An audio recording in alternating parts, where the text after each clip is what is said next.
반갑습니다. 신유성입니다.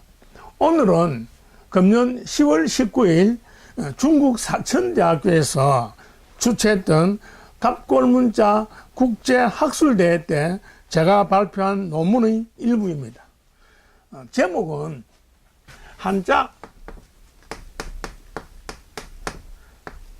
한자와 갑골문자, 갑골문자의 비밀, 이렇게 되겠습니다.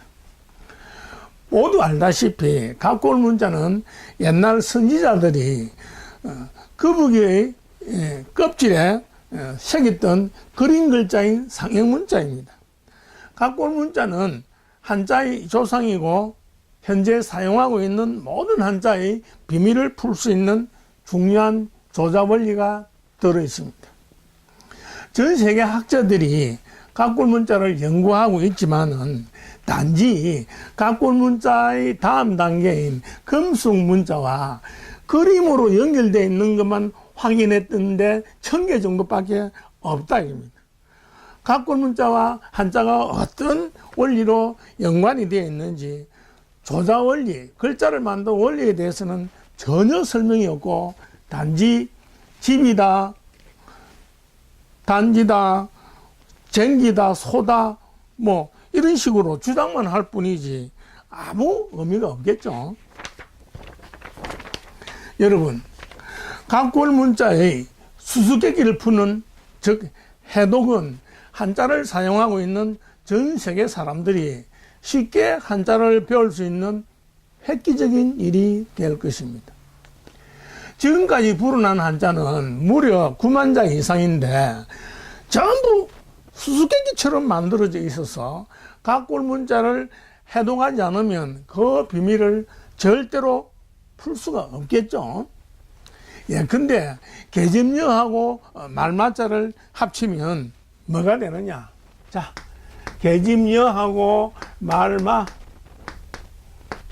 말마를 합치면 엄마, 또 할머니, 이렇게 되는 겁니다. 여자와 말 여자가 왜 엄마와 할머니가 될까요? 또 계집녀와 오랑캐를 합칩니다. 계집녀와 오랑캐 이를 합치면 역시 이라고 발음되는데 뭐냐? 엄마의 여자 형제인 이모가 되는 겁니다. 이모, 이. 오랑캐 여자가 왜 이모가 될까요? 왜? 자, 이번에는 대나무 죽, 대죽에다가 일찍 죽다, 요절하다, 일찍 죽을 요를 이렇게 붙입니다. 그러면 웃다는 뜻이 되는 거죠. 웃을 소가 되는 겁니다. 여러분, 대나무가 일찍 죽는데 왜 웃느냐 이겁니다. 왜? 이렇듯이 한자는 전부 수수께끼로 만들어져 있습니다. 갑골문자는 우주의 법칙은 그렇습니다. 천지인이란다. 하늘, 천, 땅, 지, 사람인 이 세 가지 요소로 되어 있는데 삼재라 한다. 아주 중요한 요소 삼재라 한다. 옛날 선지자들이 지혜와 영적인 능력으로 만들었다 이겁니다. 갑골문자는 또 천지인처럼 아주 중요한 세 요소가 있는데 뭐냐? 소리음, 모양형, 소리음, 그 다음에 이제 뜻의 이렇게 되는 겁니다. 이 중요한 세 요소인데 이제 이 모양은 뭐냐? 모든 모양은 어떻게? 상형이라 한다. 상형. 그 다음에 소리음은 뭐냐? 사람의 말소리나 짐승이나 또 없으면 자연적인 어성어 이런 것들 전부 소리로 표시했는데 만약에 사람 말소리나 어성어가 없으면 어떻게 해야 되겠죠? 그렇습니다. 빌려온다 입니다. 그래서 가차한다. 그래서 가차 이렇게 되어 있고, 이 뜻은 뭐냐? 아주 간단한 기본 뜻에서 점점 불어가면서 확장하고 끌어서 펼친다 이겁니다. 그래서 어떻게 끌인 펼신에서 인신이라 한다. 이 세 가지 요소 가지고 삼재와 마찬가지로 이 세 가지 요소로 9만 대 이상의 한자가 불어났다 이겁니다. 자, 그러면 각골 문자의 조사 원리로 한자의 수수께끼를 푸는 실제 이제 실례로 동생 아오제를 가지고 풀어보기로 하죠.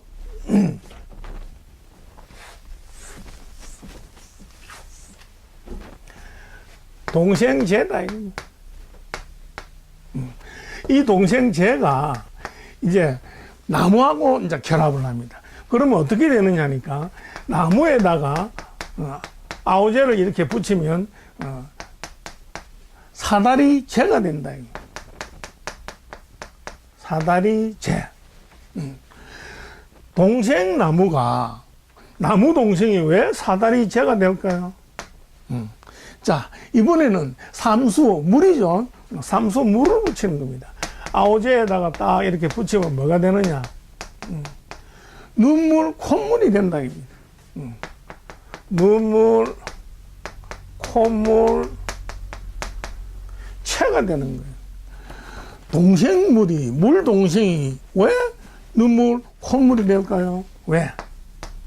자, 이번에는 아오제에다가 칼을 붙이는 겁니다. 원래는 칼도인데 이렇게 변으로 되면 이렇게 되는 겁니다. 자, 뭐냐? 머리 깎을 채가 된다. 이거. 머리 깎을 채. 동생 칼로 가지고 왜 머리를 깎을까요? 왜? 이런 식으로 막 계속 풀어나는데 백자가 됐든 천자가 됐든 어때요? 요 아오제의 딱 비밀만 풀면 싹 풀어진다 이겁니다. 그러면 우리는 어떻게 해야 되느냐? 이 아오제의 각골 문자를 반드시 풀어야만 수많은 아오제에 대한 글자를 알 수 있는 거죠. 그것도 아주 쉽게. 자, 그러면 우리는 아오제의 이제 각골 문자를 살펴보는데 5천 년 전에 어떤 모양이냐 하면 이런 모양입니다.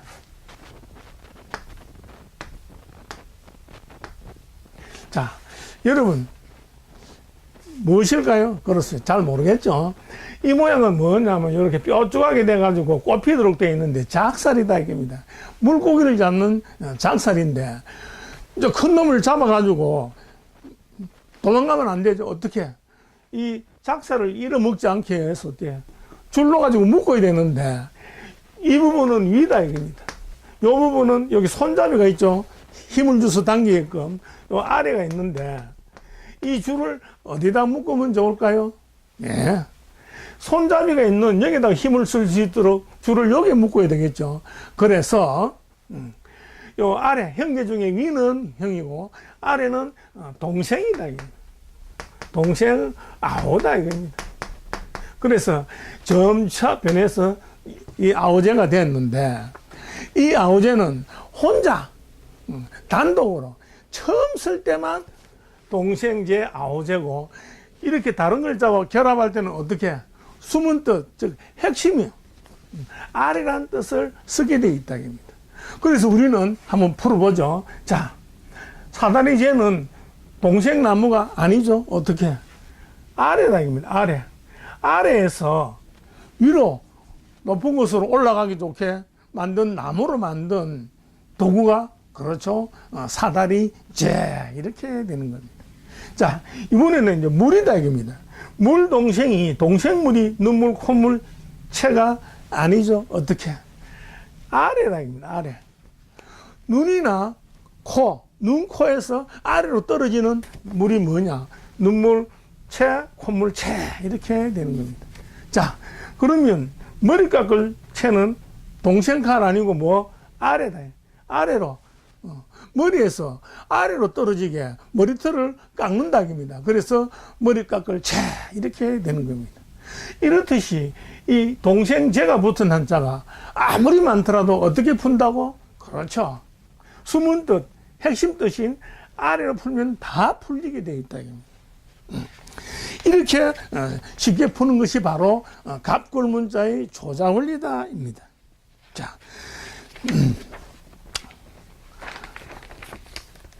그러면 이제 아무리 이제 간단한 한자, 예를 든다면 힘력자 아주 간단하죠. 그 다음에 사람인자, 입구자, 나무 목자, 뭐 걸을 문자, 아주 이렇게 아무리 간단해도 어떻게 전부 숨은 뜻이 다 있는 겁니다. 그래서 부수를 아무리 외워봐야 안 풀리죠. 그렇습니다. 부수의 숨은 뜻을 몰랐기 때문에 그렇다 이겁니다. 자, 현재 사용하고 있는 한자가 아주 많은데 어때요? 이렇게 쉽게 풀어서 실사구시가 되어야만 어때요? 비로소 갑골문자가 정확하게 해독되었다고 볼 수 있겠죠. 그렇지 않으면 아무 필요가 없는 겁니다. 그런데 이제 서기 100년 어떤 사람이 있었느냐? 허신이라는 사람이 있었다 이겁니다. 서기 100년에 이 허신이라는 이제 한자 학자가 있었다 이겁니다. 이분이 이제 책을 썼는데 썰문해자라 한다. 책 이름이 썰문해자. 이 설문해자라는 책에서 주장하는 게 뭐냐? 글자를 6종류로 분류를 했습니다. 그럴 필요가 없는데 어쨌든 6종류로 분류해서 이제 육서라 한다 이겁니다. 이 중에서 가장 많은 부분을 차지하는 게 뭐냐? 형성 문자라 이겁니다. 형은 뭐냐? 모양이고 성은 이제 소리라는 거죠. 그래서 이분은 형에서 이제 뜻이 있고 이 소리성에는 아무 뜻이 없다는 거죠. 그런데 사실은 이 소리 부분이 굉장히 중요하다 이겁니다. 85%가 넘는 한자 중에 성수문자인데 전부 이 소리를 모르면 못 풀게 돼 있어요. 아까 보셨다시피 아우제 제제 자 소리를 하는데 거기 어때? 아래란 뜻이 다 들어있죠. 예, 그렇습니다. 자, 예, 근데 소리가 어떻게 나누냐니까 이거는 겨울동, 이 글자는 동력동이다. 그 다음에 또 동 하는데 이거 가틀동이다. 자, 그래서 뜻을 나타내는 나무목을 한번 붙여보자. 이거. 자, 나무목을 딱 붙이면 누가 봐도 어때? 이 나무란 뜻은 말 안 해도 다 아는데 왜 하필 겨울동이 붙은 것은 몽둥이 종, 그 다음에 동력동이 붙은 것은 들보동, 그 다음에 가틀동이 붙은 나무는 뭐냐? 오동나무 동, 이렇게 된다. 누가 봐도 나무란 뜻은 아는데 어떻게 구분을 하는 거예요? 말도 안 되죠. 그래서 이 소리 부분, 바로 여기에 숨은 뜻이 다 들어있다. 입니다. 겨울동, 동육동, 가틀동에 비밀이 들어있다는 거죠. 그래서 서신은 잘 모르고 이렇게 주장했을 뿐이다. 입니다. 자, 그러면 이제 여러분들이 열심히 공부할 때 옥편 찾아보죠. 그러니까 어때요? 허신처럼 나무라는 뜻 부분하고 이 동종 뭐 이 소리 부분 아무 의미가 없죠. 자, 그런데 사실은 어때요? 이 소리 부분 이 하나를 아는 것 같으면 수십 수백 자를 알 수 있다 이겁니다. 자, 그러면 이번에는 이제 허신하고 세계의 많은 학자들이 나름대로 설명하고 있는 글자를 한번 또 풀어보기로 하죠. 허신 당시에 서기 100년에도 분명히 뭐냐? 청동기에 갑골문자도 금속문자도 다 같이 새겨져 있었습니다. 그런데 잘 모르니까 어때요? 진시황자가 천하를 통일하고 그 재상인 이사가 이제 그때까지 통일하기 전까지 모든 문자를 역시 통일을 해가지고 만든 게 뭐냐? 그렇죠. 전서다 이겁니다. 전서하고 또 뭐를 사용했느냐? 한자를 분리하는 것을 깨보는 것을 파자란다 이겁니다. 파자하고 그 다음에 춘추 전국시대에 유행했던 사상, 음양오행설 이걸 가지고 했는 거죠. 그러니까 파자, 음양, 오행설, 전서 아무 필요 없는 이걸 가지고 풀이가 되겠어요? 그렇게 했다. 그래서 예컨대 허씨는 설문해자에서 선비사, 병사사를 어떻게 풀었는지 한번 보기로 하죠.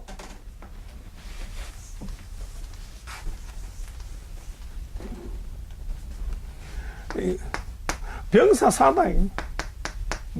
병사사인데 뭐라 했느냐 하니까 이 선비사를 파자를 해가지고, 파자니까 1하고 10이 되죠. 1하고 10 이렇게 파자를 해가지고 1과 10을 따르고 섬긴다 이렇게 했는 거예요. 그 무슨 소리냐. 그리고 이게 병사라든지 또 이 선비라든지 그 다음에 이거 왜 발음이 사가 되는 데 대해서는 전혀 말이 없어요. 무조건 섬기다는 뜻이다. 그러고 1과 10을 따른다. 밑도 끝도 없는 거예요. 그렇다면 이 선비사와 아주 똑같은 거의 흡사한 흑토를 보자. 흑토. 흑토를 보면 허신식으로 하자면 역시 1과 10으로 파자를 해야 되는데 그렇지 않고 어떻게 이번에는 두 이자하고 이거 뚫을 곤 이렇게 또 파자를 하는 거예요. 이 도대체 뭐냐 이거. 그래가지고 갈팡질팡인 겁니다. 그런데 이 흑토의 가꿀 문자는 어떻게 생겼느냐 하니까 이런 모양이다 이겁니다. 잘 모르겠죠? 예. 옛날 마을 입구 땅 위에다가 마을 표지석을 세운 겁니다. 땅 위에 표지석을 세웠다 이겁니다. 이 글자가 점차 변해서 이제 흑토 이렇게 된 거죠. 그러니까 두 이자하고 이거 뚫을 곤하고는 흑토하고는 전혀 관계가 없습니다. 왜? 허신이 건성문자, 가꿀문자를 전혀 모르기 때문에 이런 사태가 벌어진 겁니다. 그래서 오로지 소리 부분, 뜻부리 부분에만 매달리니까 전 세계 사람들이 고통을 당하는 거죠. 학자고 학생이고 간에. 자, 그런데 중국의 이제 학자 중에 당한이라는 사람이 있습니다. 당한이라는 사람은 이 선비사가 수컷 동물의 튀어나온 성기닭입니다. 그래서 그 말은 맞는 거죠. 그래서 이런 한자가 이제 만들어지는 거예요. 뭐냐? 암컷 빈이다. 수컷 모다. 빈모처럼 이렇게 표시를 했는데 흑토를 해도 되고 선비사를 해도 똑같습니다. 수컷이란 뜻이 되는 거예요. 수컷이 튀어나온 생식기 모양이기 때문에. 그러나 이 학자는 이제 숨은 뜻을 가지고 실사구시하는 것은 모르는데 어쨌든 성기란 뜻은 바로 맞췄다 입니다. 그러면 이 성기가 생식기가 어째서 선비가 되고 또 이거 병사가 될까요? 그러면 모든 한자는 뭐가 있다 했죠? 그렇습니다. 반드시 숨은 뜻이 있다 했죠. 그러면 우리는 이 선비사에서 숨은 뜻을 뭐로 찾아야 되겠습니까? 그렇습니다. 성기는 어떻습니까? 수컷의 성기는 밖으로 튀어나가야죠. 밖으로 튀어나가 있습니다. 그래서 튀어나가다니까 더 줄이면 어때요? 나가다가 되는 겁니다. 아우제는 아래, 선비사는 숨은 뜻이 나가다가 되는 거예요. 그래서 선비는 뭐 조정에 나가서 나라를 보는 사람은 뭐 선비사. 그 다음에 병사는 그렇죠. 전쟁터에 나가서 싸움을 하는 사람은 병사. 이렇게 되는 겁니다. 그래서 이 선비사가 붙은 한자가 아무리 많더라도 처음 혼자만 병사, 선비고 그 다음부터는 뭐라고요? 그렇습니다. 나가다로 전부 풀어진다. 아시겠죠?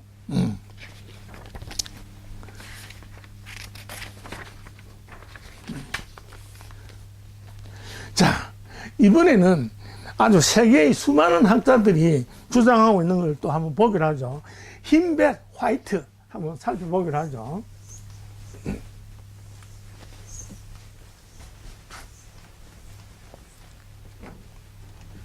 흰백의 가꿀 문자는 어떻게 생겼느냐니까 이런 모양으로 되어 있다입니다. 그래서 이제 점차 변해서 요렇게 됐다가, 그 다음에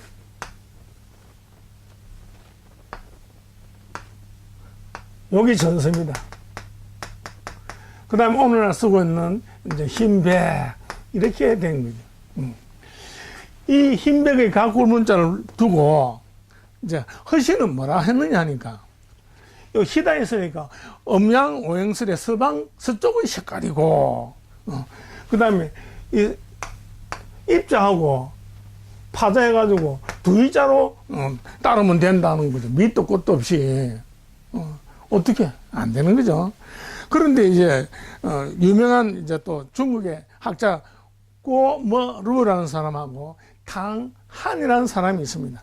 그 사람은 엄지닭입니다. 엄지. 그리고 또 리러이라는 또 학자는 촛불이닭입니다. 촛불.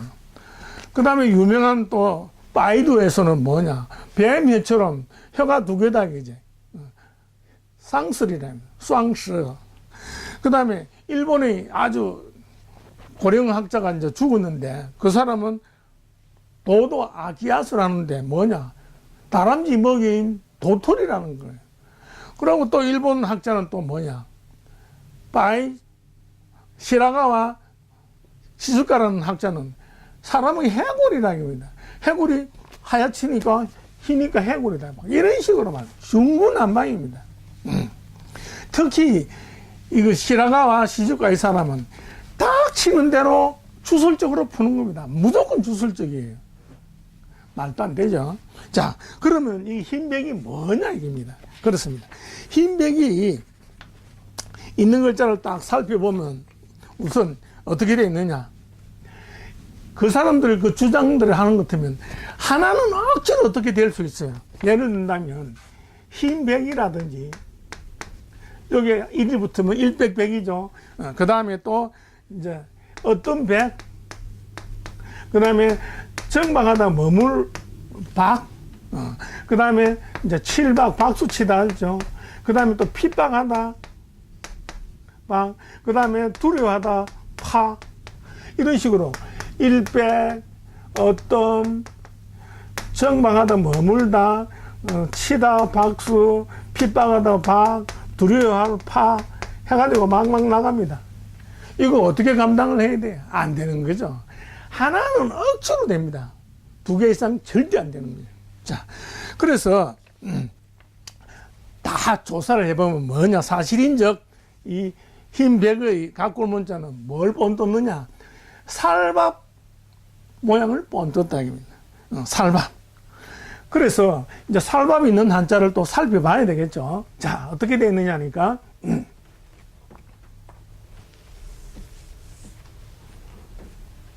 자, 살밥이 이래 있고,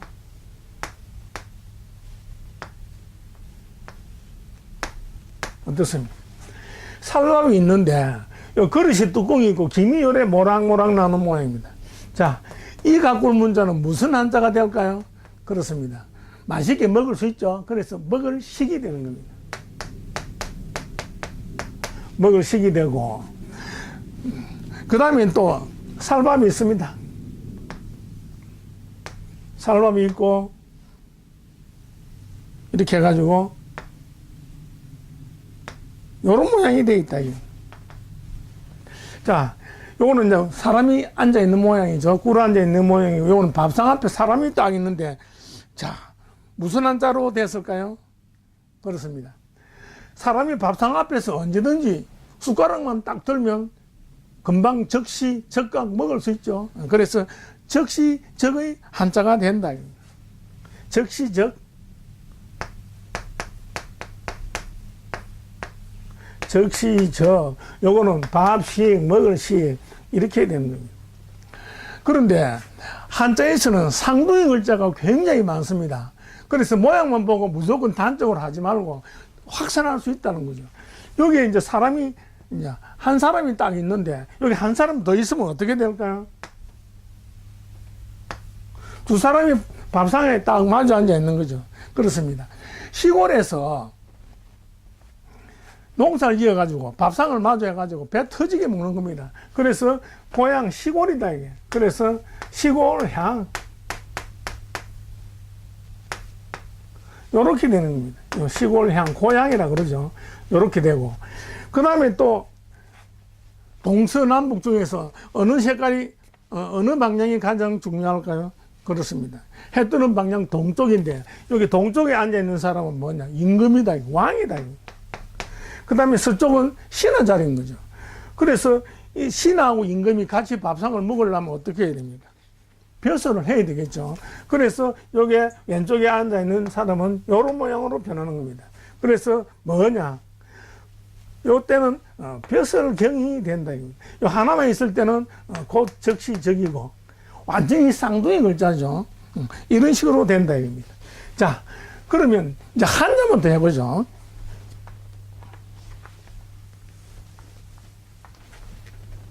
자, 밥상이 역시 있습니다. 밥상이 딱 있는데 사람이 앉아 있는데 어떻게 앉아 있는데 요렇게 앉아 있는 거예요. 자, 이 입을 고기를 돌리고 있죠. 왜? 아무리 맛있는 살밥이라도 너무 볼록하게 많이 먹어가지고 먹기 싫다 이겁니다. 외면하는 거죠. 보기 싫다. 뭐냐? 이미 많이 밥 먹었다 이겁니다. 그래서 이미 기다 이겁니다.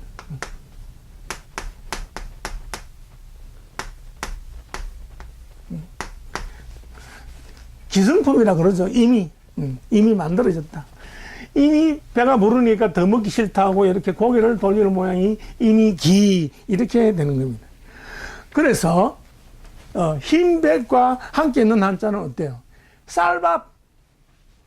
숨은 뜻이 뭐냐? 쌀밥이다 이겁니다.